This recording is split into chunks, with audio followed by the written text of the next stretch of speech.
Do you want to learn how to paint beautiful furniture like this?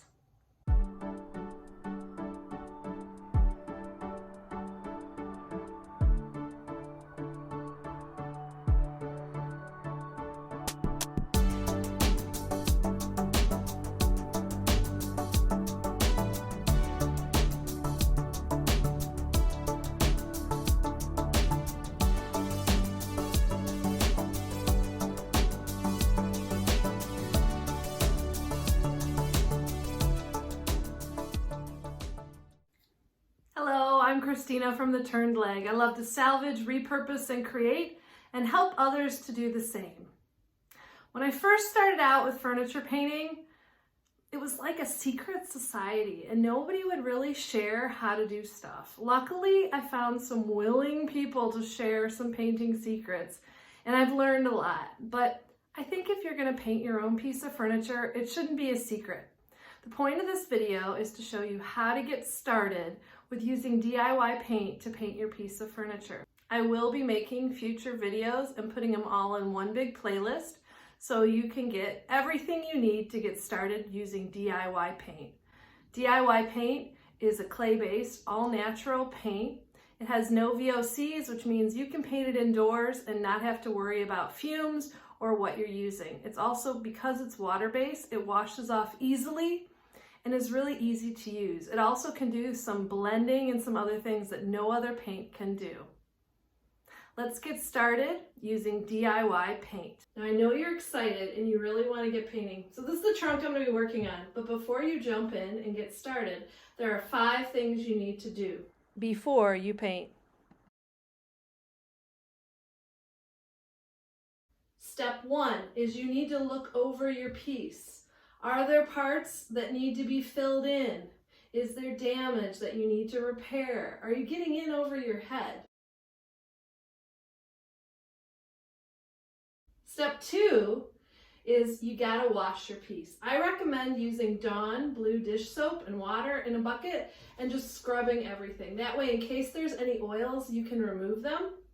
Another thing you can use are Lysol wipes, but I know right now they're kind of in short supply, but they do a really good job too.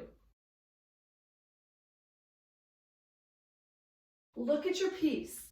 If it is shiny, you want to get yourself out a sanding block and sand it down. Or if it's really shiny and it's a large piece, I highly recommend using an orbital sander. Take a look at your piece and its original color. This piece is painted, so putting another coat of paint on it's going to be pretty simple.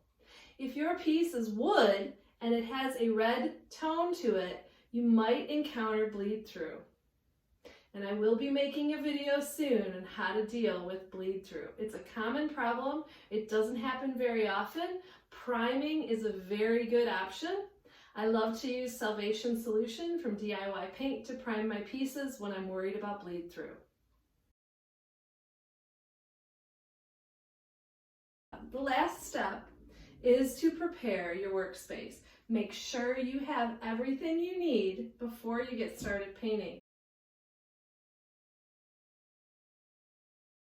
Once you finish those 5 tasks, you are ready to paint. Before you paint, decide if you want to remove your hardware or not.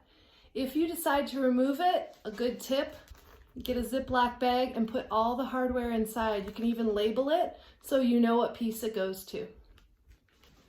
DIY paint is really no prep paint, but doing those 5 steps will really help you. Now it's time to get painting. Make sure the surface is clean and ready to go. I like to keep my paint in these FIFO bottles, first in, first out, because they're squeeze bottles. When you're ready to paint, all you gotta do is you can literally squeeze your paint right on your furniture and get painting.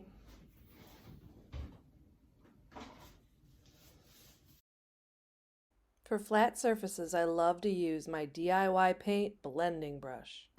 Now it's time to paint the front. You might want to change your brush to a smaller brush to get some of the details and get in the corners, but this brush is great for flat surfaces. And I'm putting all of my paint now on a paper plate. It works a lot easier on a paper plate. for vertical surfaces.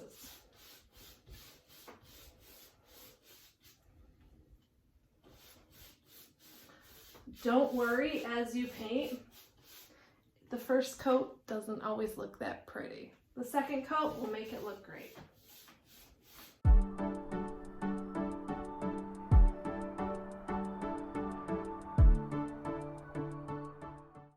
In between coats, you can put your brushes inside a Ziploc bag to keep them from drying out.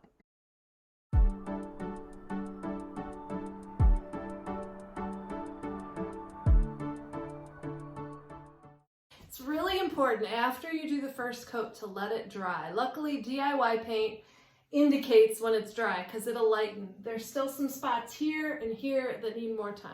So wait till it's completely ready. If you apply a second coat too early, you might pull up the color underneath and undo all the work you've done. Do you have any good tips for newbie painters out there? If so, put them in the comments below so we can all help one another. First coat is done and it's totally dry. So now, if you're looking at it, it might look a little streaky. Don't worry, the second coat will cover it. Get painting. You want to make sure when you're painting your second coat that you're doing long, smooth strokes and getting really good coverage. If you need to open up drawers, make sure your paint is covering everything, make sure to do that. Luckily, this one's a really easy piece to start with. I only have to paint what I can see.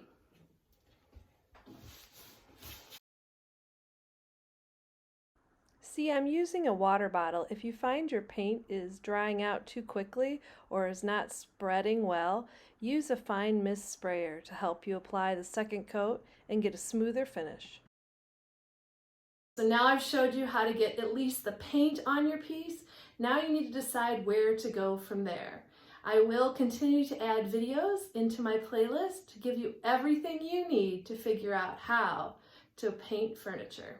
To purchase the paint products that you saw me using today, you can shop my booth at Plaza Antiques and Collectibles Mall in Lincoln Park, Michigan, or my online store at shoptheturnedleg.com. More information about the other products I used can also be found in the description box below. Thanks so much for watching this video. If you like this video, please give it a thumbs up and subscribe. It really will help me to continue to make videos to show others how to salvage, repurpose, and create. Also, watch for the next video in this series. I will be showing you how to distress.